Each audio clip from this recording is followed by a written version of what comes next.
আজকে আমরা একটা এডিটোরিয়াল লেটার নিয়ে আলোচনা করব। সাবজেক্টটা হলো write a letter within 100 words. 100 ওয়ার্ডের মধ্যে একটা লেটার লিখতে হবে টু দ্য এডিটরকে of an English daily about the disturbance caused by the thoughtless use of loud speaker. তো কী সম্পর্কে লিখতে হবে এডিটরকে চিঠিটা? না, লাগামহীন লাউড স্পিকারের ব্যবহারের ফলে বিভিন্ন ব্যাঘাত ঘটছে বা বিভিন্ন প্রবলেম হচ্ছে।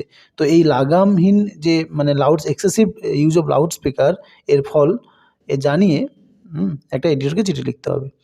তো এডিটরকে চিঠি লেখার জন্য আমরা জানি প্রথমে একদম বাম দিকের উপরে আমরা এডিটরের ঠিকানা দেবো। এখানে আমরা দিলাম to the editor the Times. এখানে আমি একটা নিউজ পেপারের নাম দিলাম দ্য টাইমস অফ ইন্ডিয়া। তোমরা এটা বাদ দিয়েও আদার্স ইংলিশ নিউজ পেপারের নাম দিতে পারো, ঠিক আছে? The Times of India. এবার আমি টাইমস অফ ইন্ডিয়া অ্যাড্রেসটা দিলাম 105/7A SN Banerjee road, Kolkata 700014। এটা আমি একটা অ্যাড্রেস দিলাম, তোমরা আদার্স নিউজ পেপারের নাম দিলে তার অ্যাড্রেসটা দিও, ওকে? তো সাবজেক্টটা কি? সাবজেক্টটা এখানে দেবো problems caused by the thoughtless use of loud speakers and sound box. তো লাগামহীন লাউড স্পিকারের ব্যবহার এবং সাউন্ড বক্সের ব্যবহার, এর ফলে যে প্রবলেমগুলো সৃষ্টি হয়। আচ্ছা, এরপর আমরা চলে যাব একদম স্যার দিয়ে। তো আমি রেসপেক্টেড স্যার দিতে পারো বা নর্মালি স্যার দিতে পারো, ঠিক আছে?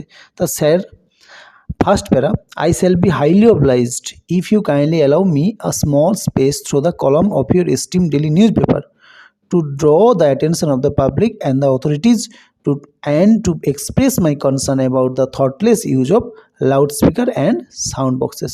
তো এটা তোমরা মুখস্থ করে নাও, তবু আমি মানেটা বলেছি, শুনে নাও। I shall be highly obliged, আমি আপনার কাছে বাধিত থাকিব, if you kindly allow me a small space, যদি আপনি একটু আমাকে জায়গা দেন, through the column of your esteem daily newspaper, তো আপনার এই মূল্যবান খবরের কাগজে যদি একটা ছোট্ট কলামে আমাকে একটু জায়গা দেন। কেন?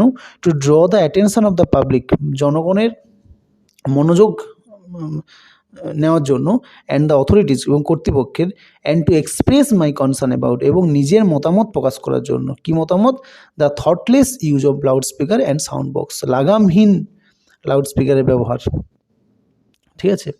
এরপরে আমরা মেন বডিটাকে আলাদা একটা প্যারা করব, ঠিক আছে? নেক্সট প্যারা, নাও এডেজ, বর্তমান দিনে, our life is full of many problems, আমাদের জীবনে বিভিন্ন সমস্যার সম্মুখীন।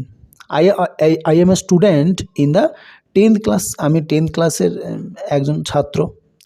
It is an important session for me, এটা আমার কাছে একটা গুরুত্বপূর্ণ সময়। But this uncontrolled voice of loud speaker disturbs me, কিন্তু এই লাউড স্পিকারের অনিয়ন্ত্রিত যে ভয়েস, এই অনিয়ন্ত্রিত ভয়েসটা আমাকে কী করাচ্ছে? বিরক্তি করাচ্ছে। Due to the misuse of loud speaker, তো এই লাউড স্পিকারের অপব্যবহার, students of our schools are facing exam related issue also, তো আমাদের স্কুলের সমস্ত ছাত্রছাত্রীরা পরীক্ষা সংক্রান্ত সমস্যা নিয়ে ভুগছে।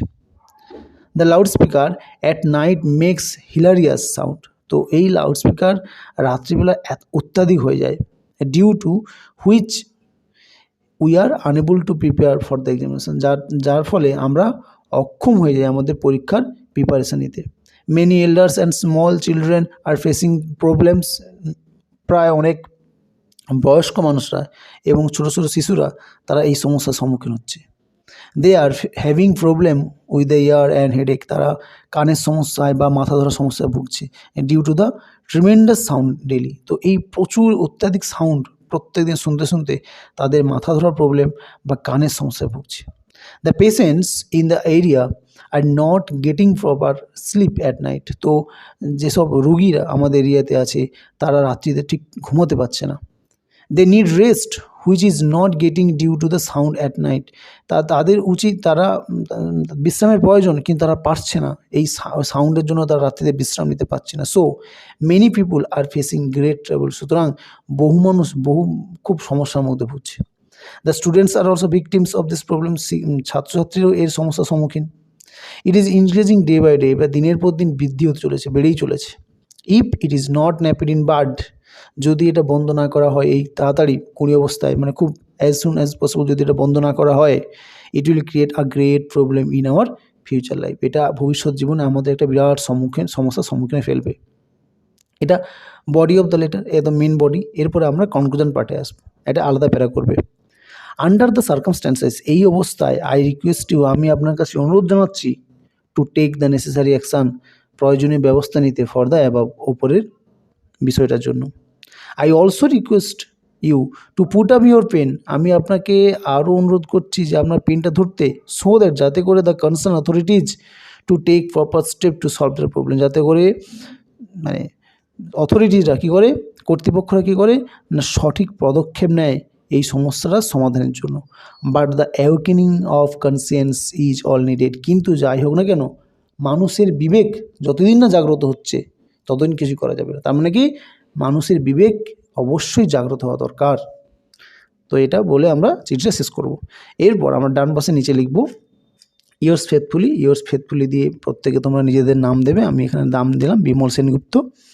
তো এরপরে আমি নিজের অ্যাড্রেসটা দিলাম, তোমরা প্রত্যেকে নিজের অ্যাড্রেস দেবে এবং সেটা বাম পাশের নিচে দেবে, ঠিক আছে। এই নিচে এই সেন্টার অ্যাড্রেসটা কিন্তু একদম ডান পাশের ওপরেও হয়, একদম টপ অফ দ্য লেটার, মানে লেফট সাইড, আর বা তোমরা একদম মানে লেটারের নিচে দিতে পারো লেফট সাইডে, ঠিক আছে। তো আমি এখানে নিচে দিলাম, আমি দিলাম পুরো আমার অ্যাড্রেসটা দিলাম, Bimal Sengupta, care of Tamal Sengupta, village Bagnapar, post Bagnapar, Panskura, Purba Medinipur. এবং তোমরা অবশ্যই কী দেবে না ফুল অ্যাড্রেস দেবে এবং তার সাথে সাথে ডেটটা দেবে।